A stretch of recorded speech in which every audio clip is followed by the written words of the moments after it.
সিলেট আন্তর্জাতিক বিমানবন্দরের VIP lounge থেকে বের করা হচ্ছে দুবাই ক্যাপিটালসের একটি কিটব্যাগ। এটি দেখেই দর্শকদের বুঝে ফেলার কথা কে এসে পৌঁছেছেন সিলেটে। ঠিকই ধরেছেন, মুস্তাফিজুর রহমান হাজির রংপুর রাইডার্সের জার্সিতে এবারের বিপিএল মাতাতে। আইপিএলে বাংলাদেশি মূল্যে 12 কোটি টাকা নিলামে দাম ওঠা এই ক্রিকেটার জানালেন সাকিব তাসকিনদের সঙ্গে আইএল টি20-তে নিজের অভিজ্ঞতার কথাগুলো।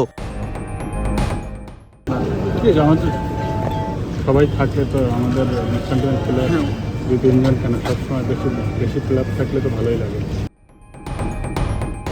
আর কথা বলেই উঠে গেলেন দলের মাইক্রোতে, যেখানে আগে থেকেই এই পেসারের অপেক্ষায় ছিল তার পরিবার। মুস্তাফিজ 28 ডিসেম্বর এসে পৌঁছালেও দলের বাকিরা অবশ্য এসেছেন একদিন আগেই।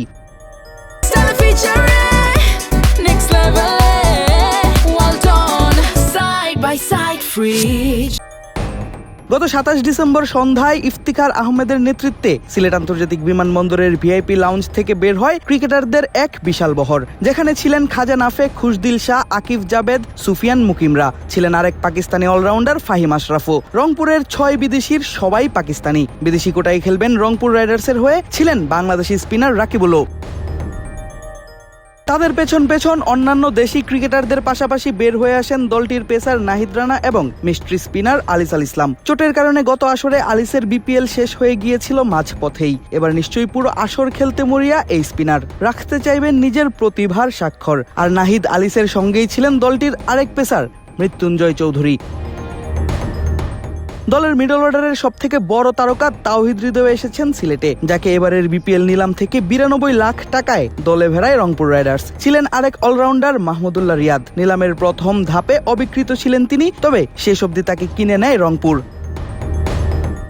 তবে একেবারে সবার আগে এসে পৌঁছেছেন দলটির অধিনায়ক নুরুল হাসান সোহান, যাকে বলে captain leading from the front. তবে একে একে সবাই এসে পৌঁছালেও সেদিন রাতে দলের সঙ্গে ছিলেন না wicket keeper batter Liton Das এবং পেসার মুস্তাফিজুর রহমান। ব্যক্তিগত কারণে দলের সঙ্গে আসেননি লিটন, তবে খেলার কথা রয়েছে প্রথম ম্যাচ থেকেই।